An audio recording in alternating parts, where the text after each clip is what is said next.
CGTN, China Global Television Network.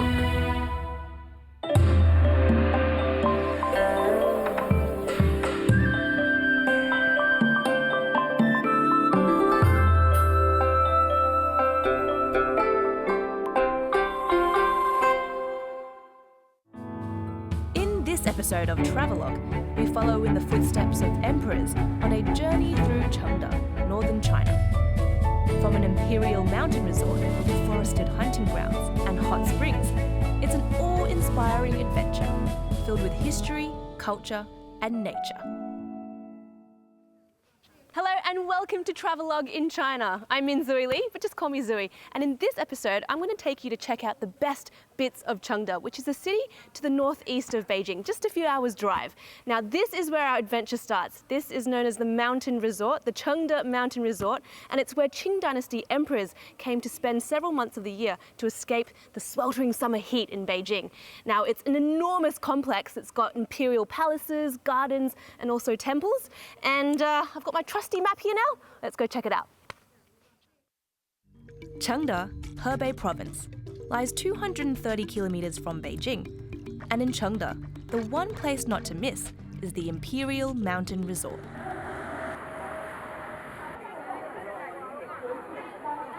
It's one of China's 4 most famous gardens, a 5A tourist attraction, and, as of 1994, a UNESCO World Heritage Site. Its name in Chinese is Bishu Shanzhuang, literally translating as Mountain Villa for avoiding the heat. It was built during the Qing Dynasty, which lasted from 1644 to 1911, and it took almost 90 years to complete. For the emperors, avoiding the Beijing summer heat meant spending a lot of time here each year, so the resort was designed for both pleasure and business. High officials, the nobility, and foreign envoys were received in the front court area. In the rear were the royal bedchambers. Though grand in scale, the resort's design is characterized by greater simplicity and elegance compared to the imperial residences in Beijing. Well, we are pretty much done with the section of the resort where the living quarters were and also where most of the administrative affairs were carried out. So I reckon we go have a little bit more fun.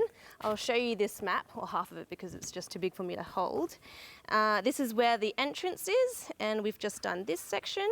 And now we can go check out the lake area. There are also pasture lands and forests. It's really gigantic, measuring 5.6 square kilometers altogether. So I reckon we'd better get cracking. Its dimensions are pretty remarkable. The mountain resort covers almost half of Chengde's urban area. If you're familiar with the imperial sites in Beijing, then I can give you an idea of the scale. This holiday home is 1.5 times the size of the Summer Palace and 7 times that of the Forbidden City. Construction began at the beginning of the 18th century, during the reign of Emperor Kangxi. It was conceived, in part, as a base from which the Qing Dynasty could strengthen its rule over Mongolia and consolidate its northern border defences.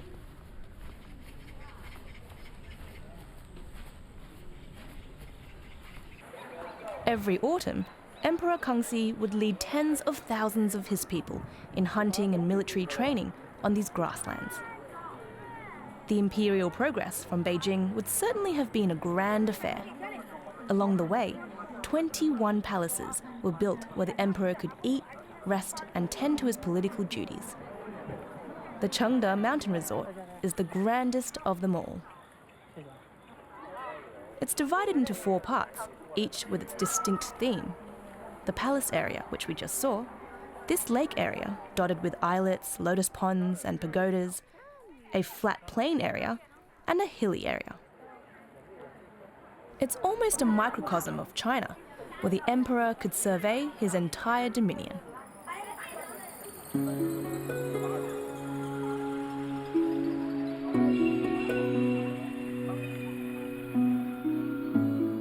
In this leisurely retreat, there are 72 scenic sites, personally named by the Qing emperors.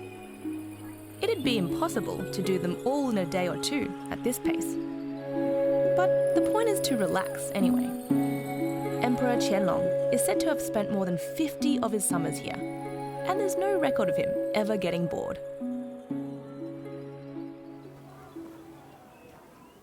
Many of these scenic spots around the lake are copied from famous landscaped gardens from the south of China. Now behind me you can see two characters, Jinshan, and that's because this is a scene that's replicated from Jinshan Temple in Jiangsu province, which is south of the Yangtze, and that area is well known for its architecture that integrates water. Now, whatever the emperor wants, the emperor gets, right? The man-made bits of the mountain resort are designed in accordance with classical Chinese landscaping traditions, taking into account the natural topography of hills and waters. That probably explains why everything just looks and feels so harmonious.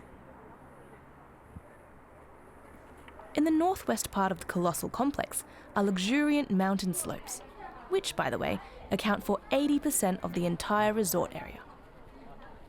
Here, a brick wall designed to keep commoners out snakes for as far as the eye can see. Today, tourists can climb it and get quite a magical view. The lazy or less able can purchase tickets for a minibus, which drops you off at key points. What a phenomenal panorama, hey?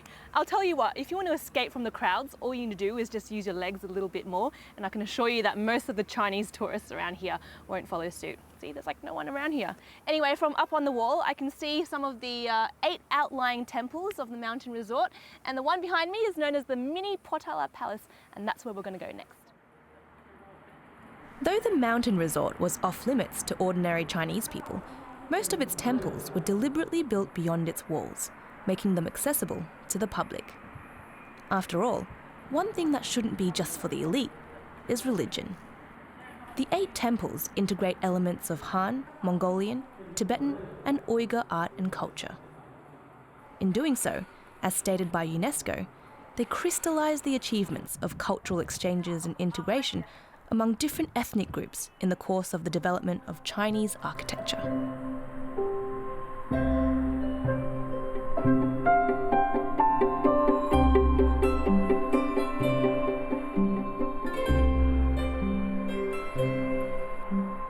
In other words, they are well worth a visit, especially the Mini Potala, real name Putuo Zongcheng Temple.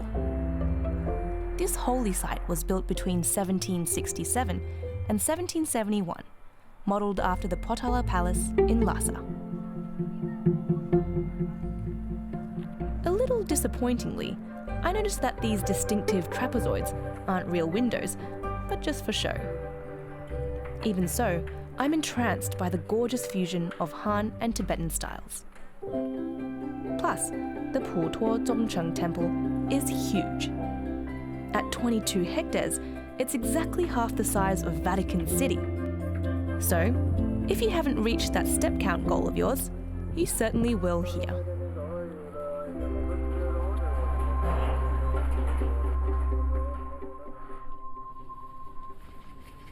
The Tibetan Buddhist temple served multiple functions.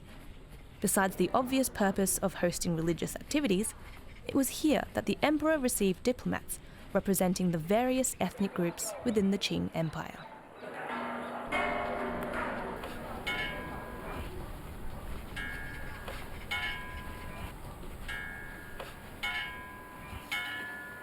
Putuo Zongcheng Temple features around 60 structures, including halls and pavilions, many exquisitely ornamented. And, up at the very top, this glittering masterpiece.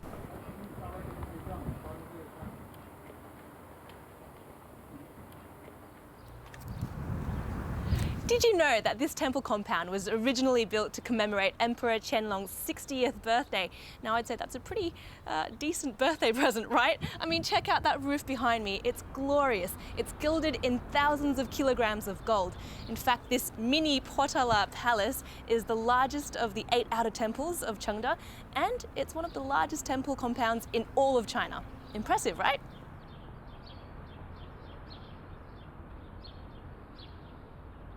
It was also built to commemorate the 80th birthday of the emperor's mother.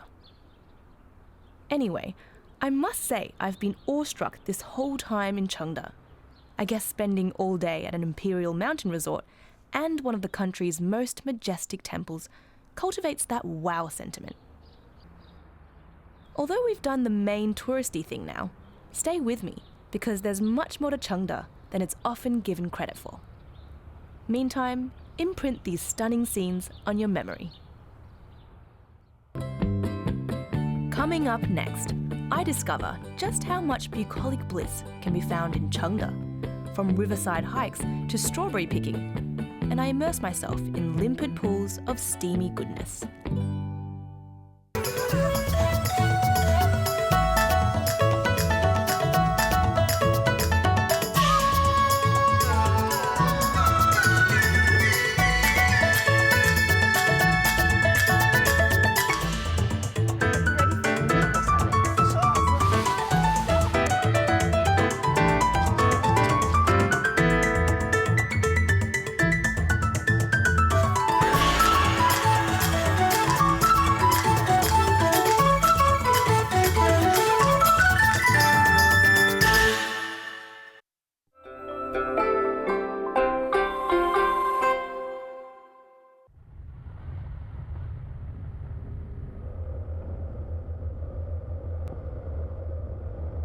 We're headed out of the Chengde Mountain Resort towards some emerald quietude 80 kilometres away and the verdant trails of a nature reserve.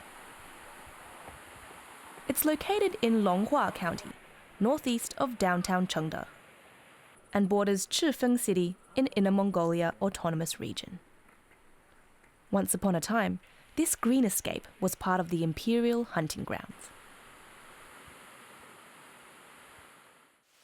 This is the Maojing Dam Forest Park, dam being DAM of course, and locals would proudly tell you that it's the place closest to Beijing with the best natural scenery apparently. Well, I've got to say that the air is definitely a lot crisper and cleaner up here, and also it's definitely the first time I put on long sleeves for ages. It's a lot chillier as well, even in the sun. Anyway, we're going to try and find the source of the Wulia River, which is about 1 kilometre uphill from here. Let's see if I break into a sweat.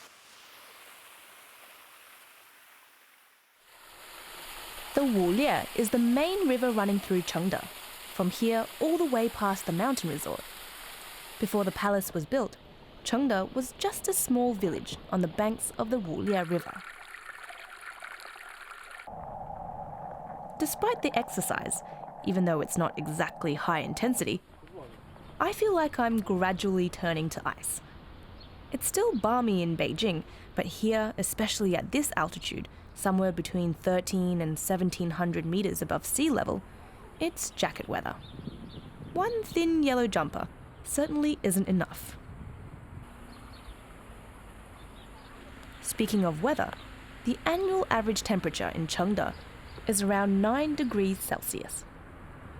In the middle of summer, it hovers around a comfortable 25 degrees, much better than the oppressive heat we get in Beijing. But that's going off on a tangent. We need to focus on our watery goal. And, soon enough, we're there. Yay! This is it! This is the very source of the Wulia River. So much for breaking into a sweat though. I'm basically half frozen. The temperatures here are just that much colder than in the capital. But with the air being so fresh, I feel like I've got a new set of lungs. I've got to just keep breathing. Breathe deeply.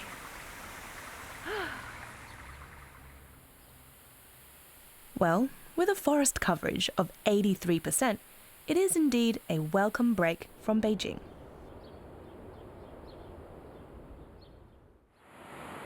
After innumerable inhalations of invigorating mountain air, I make my way down to where it's a tad warmer, but also a tad more man-made. In the inhabited parts of Longhua County, a large farming community makes good use of the flat land, fertile soil, and running water. Now this right next to me is the Wulia River. It's known as the mother river of Chengde, and as we know, it starts off over there in the mountains and runs for 114 kilometers through 3 counties belonging to Chengde City. Now the water quality of this river is said to be excellent, and it provides extensive irrigation for agriculture, including rice paddies and strawberries. And speaking of which, there's a strawberry commune just over there. Yes, a whole village dedicated to one of my favourite fruits, Xidao village not only has plenty of strawberries, but also an innovative spirit. The operation underway is integrating agriculture with leisure, e-commerce, rural tourism, and poverty alleviation, all in the name of the lovely red berry. Well, from a botanical point of view, it's not a berry, it's technically an aggregate fruit, just in case you ever get that trivia question. Anyway, out here where there's ample sunlight are hundreds of greenhouses and hundreds of strawberry pickers, mostly local women, now able to better support their families.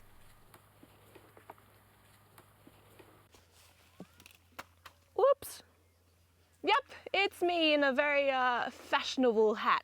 Well, in this mountainous area, you wouldn't really expect to find such flat, fertile farming land, but actually the air quality and the water quality is so good here that enterprises from outside of this area have decided to come here and set up these standardized strawberry cultivation practices.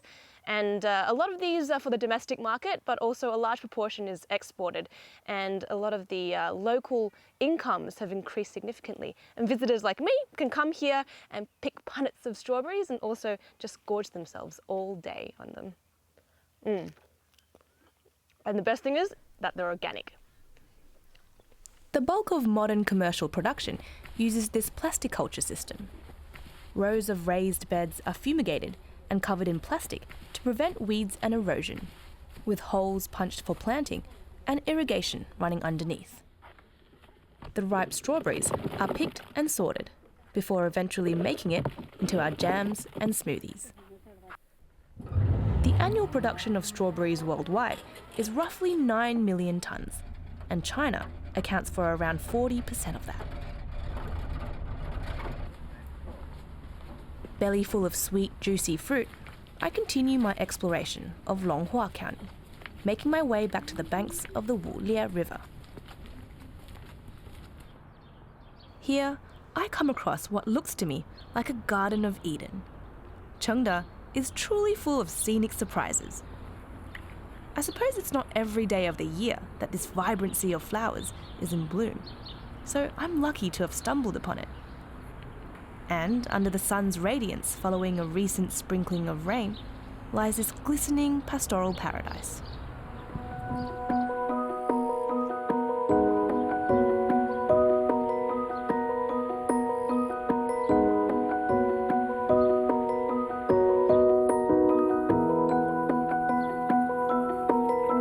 Motivated by the pleasure I've enjoyed following the Wulie River, I decide to persist with my riparian wanderings, although I branch off along a gurgling creek deep into the woods. A local I bump into tells me there are natural hot springs around here.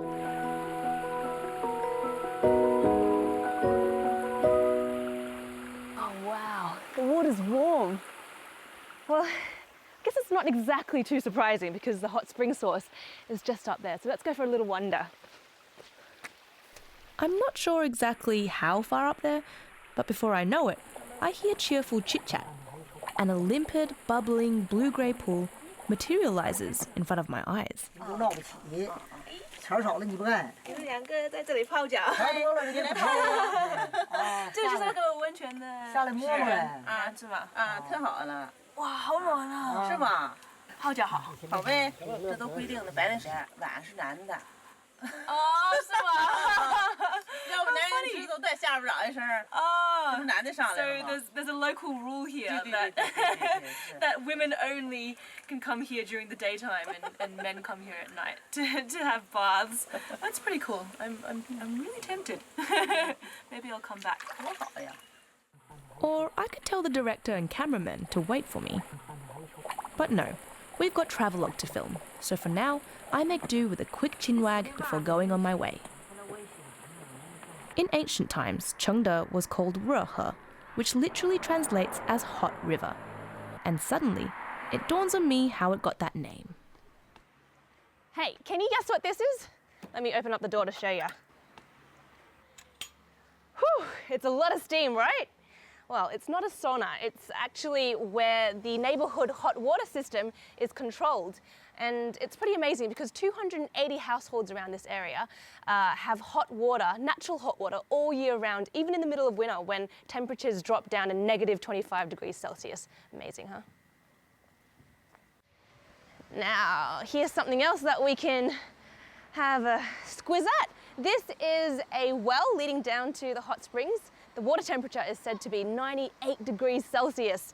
So yeah, it's pretty hot. And it's great because you can come here and warm your hands when it's cold, or even maybe cook a meal.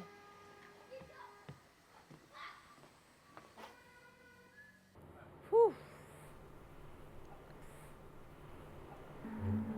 Well, it turns out, of course, it's not just about the mountain resort here. There are hot spring resorts too. It makes total sense to capitalize on Chengde's rich geothermal resources. I am sweating so much out here, but it's super duper lovely, especially being surrounded by natural forest and, you know, the sound of insects. If you're into natural things, this place is great because the water is 100% natural. The hot springs start off at 98 degrees and they cool it down to about 70 before they pump it up here. By the time it reaches here, it's about 40 degrees, which is perfect for relaxing and soaking all your sorrows away. Not that I have any.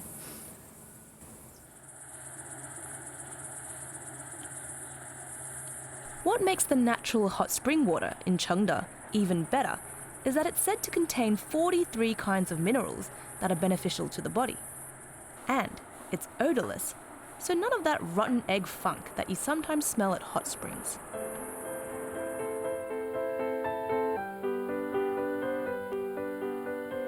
Hot springs, cool weather, mountain air, dense forests. Chengde is the perfect soul-cleansing getaway from Beijing.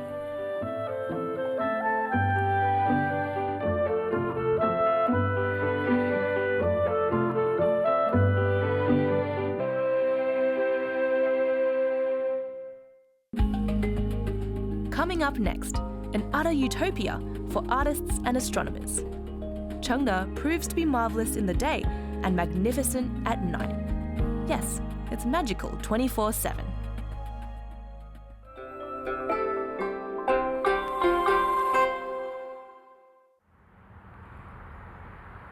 We've said goodbye to Chengde's Longhua County now, and instead, it's hello to craggy Singlong. Located to the southwest of Chengde city centre, Singlong County neighbours Beijing's Miyun district. I'm so used to downtown Beijing's unvarying flatness that seeing vertical landforms like this, not that far away from the capital, is rather arresting. These lush and very precipitous cliff faces are characteristic of Singlong County's topography. It looks like some giant has come here with a massive cleaver and chopped up all the mountains, right? But they were just formed with the movement of the Earth's crust. Now, I reckon they're pretty much like a Chinese ink painting, don't you think? Well, I'm not saying that because I think so. I know so. This was once a forbidden area due to the feng shui rules applied to the nearby Eastern Qing tombs, an imperial mausoleum complex. But today, the G112 National Highway runs through the area, and between watching out for vehicles and gawking skywards at these major mounds of rock, I spot a troupe of artists roadside. Naturally, my curiosity is kindled. 您好。哎，你好，我看到你们这么多人在这里画画，我就过来看一下你们画什么东西。到这儿写生啊，正在写生啊，这一块儿山水特别好，对，我也觉得是。特别美。过去呀，就很多这个中国著名的画家，像张丁啊、贾佑甫啊，他们都到这里写生过。这个地方封禁了254年，啊，1915年开始解禁。 It is a rather spectacular scene, albeit slightly sullied by intermittent whiffs of truck exhaust. These days, however, what Singlong County is perhaps most famous for is a human creation, born of brilliant scientific minds and some big investment. Woohoo! See that white monstrosity looming up ahead? That is known as Lamoste. It's one of the world's biggest telescopes, and it was the first ever large area telescope capable of observing 4,000 stars at any one time. So cool! LaMost stands for Large Sky Area Multi-Object Fiber Spectroscopic Telescope. It's also known as the Guoshou-Jing telescope, after the 13th century Hebei-born Chinese astronomer. Let's stick with LaMost though, shall we? Activity at this observation base began in 1968. The location was chosen for its relative atmospheric purity and its 250 or so clear nights each year. LaMost was built in the 2000s with the purpose of surveying the structure of not just our galaxy, but the whole universe. Oh, bummer. This is a tad disappointing. I guess this is the closest we can get to LaMost. But that's okay, we can still scope out what's in the area. And anyway, the skies are pretty clear today, so I reckon we can just use our good old eyes tonight. At the foot of the hill atop which the observation base sits, I chance across a budding business, Singlong Stargazing Town. When completed, it'll boast a stargazing station, a planetarium, hotels, restaurants, and camping grounds. And it will serve as an educational platform and holiday destination for space enthusiasts anywhere on the geek spectrum. The town is already functioning, and it's immediately tickled my fancy. I can feel the four-eyed, metal-mouthed nerd child inside me getting pretty excited. I actually did enjoy trawling through science encyclopedias once, didn't you? In this part of northern China, the weather is pretty predictable, and with the help of such vast forested areas, the air quality is good, making it ideal for stargazing.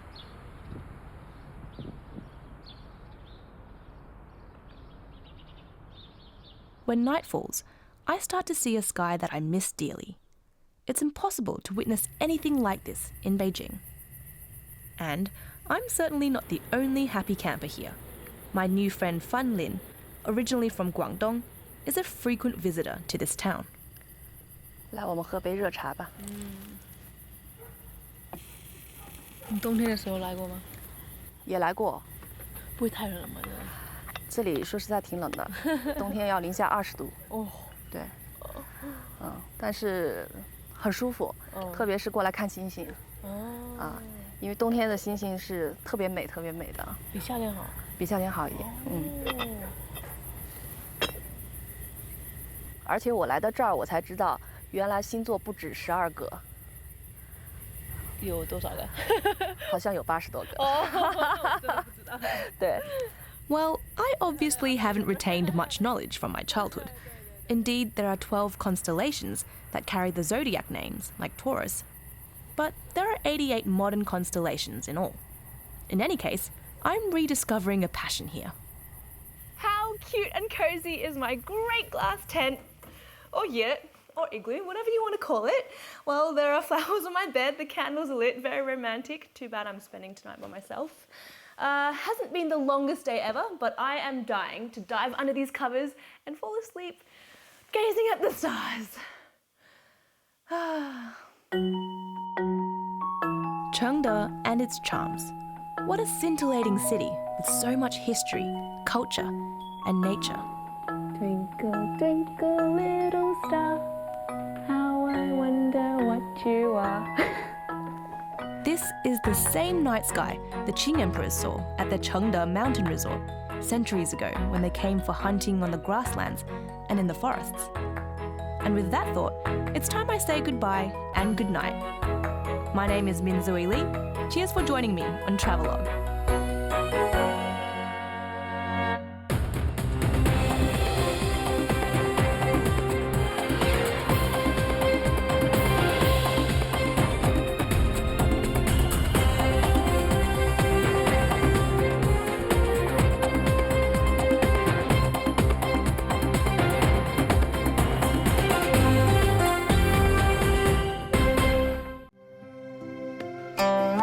In the next episode of Travelogue, I set out on a spiritual journey to discover Zen. I'll learn how Zen inspired Steve Jobs to create his iconic designs and how its principles help us to lead a more rewarding, mindful life.